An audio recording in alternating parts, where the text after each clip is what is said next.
just the TV cameras, but I'm talking about my family taking home movies of me when I was really, really little. We lived in Gary, Indiana Street, and imagine 9 kids living in a 2-bedroom house. We had to wait in line to take baths, and that's a snowball fight, I think, wrestling in the snow. Everyone has seen Michael Jackson when the spotlight was on, the concerts, the rehearsals, and the massive crowds. But life away from the stage looked completely different. What was a typical morning like for Michael? What did he usually eat? How did he keep himself in shape? And on days without a performance, how much of his time was still spent making music? Even without the cameras, an ordinary day in Michael Jackson's life was anything but ordinary. Yes, put it on right now. Realizing you're photographing me without any makeup on. Love it. Super soaker.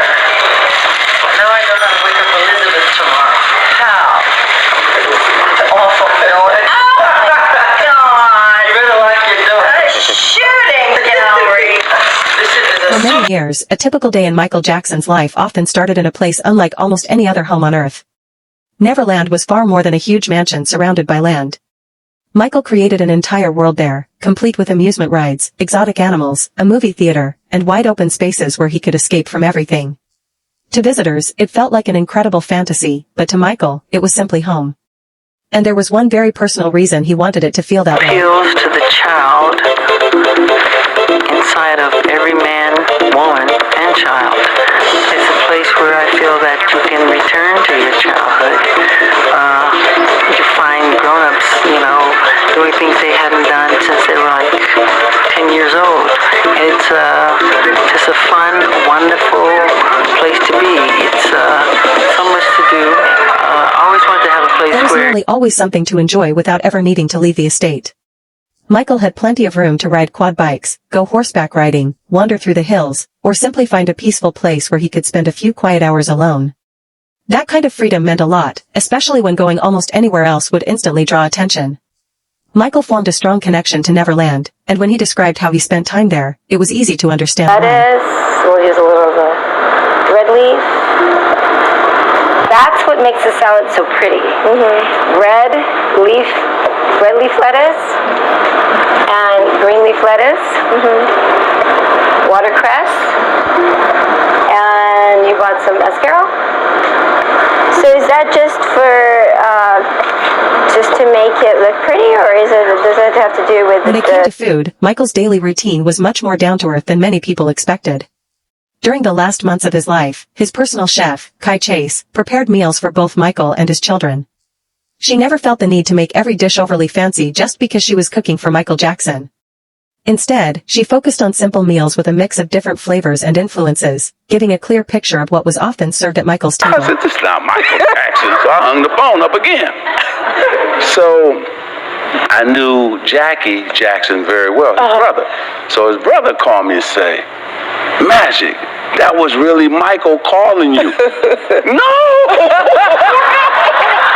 Please, I'll call him back. How did you get him back on the phone? So I got back, and I'm apologizing for an hour. I am so sorry. I thought Even with a personal chef, Michael didn't always go for the healthiest choice. Magic Johnson learned that firsthand after Michael invited him over for dinner. Seated at a massive dining table with one of his lifelong idols, Magic intentionally ordered grilled chicken and vegetables. He figured Michael would be eating something similar. But when Michael's meal was brought out and the lid was lifted, Magic instantly realized he had gotten it completely wrong. He would spend time with his children, he would talk to his children, he would spend time teaching his children. Like this touching scene, teaching his little children how to dance the wiggle.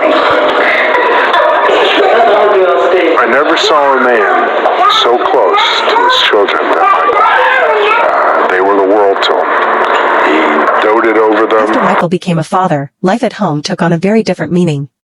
Prince, Paris, and Blanket became the center of how he spent his time away from music. In public, people usually saw the children surrounded by security or with their faces hidden. But that was only what the outside world witnessed. Behind closed doors, Michael was sharing many of the same everyday moments as any other parent, and private home videos revealed a side of their bond that the public rarely had the chance to see. And even though he still can't say my name, when I wave goodbye in a sad sort of way, he waves back to me. And sometimes when we go to the park, I don't play with my friends. I just lie in the green grass with Sammy instead, and we watch the sunshine shimmering on the leaves of the trees. Then we both smile because it's beautiful in a shimmering sort of way. Education was another part of family life that Michael cared deeply about. He stayed actively involved in his children's learning and wanted them to enjoy gaining knowledge instead of feeling forced to study. One way he encouraged that was by giving books an important place in the home. He even created a simple system that motivated the children to read while teaching them that knowledge was something valuable to earn.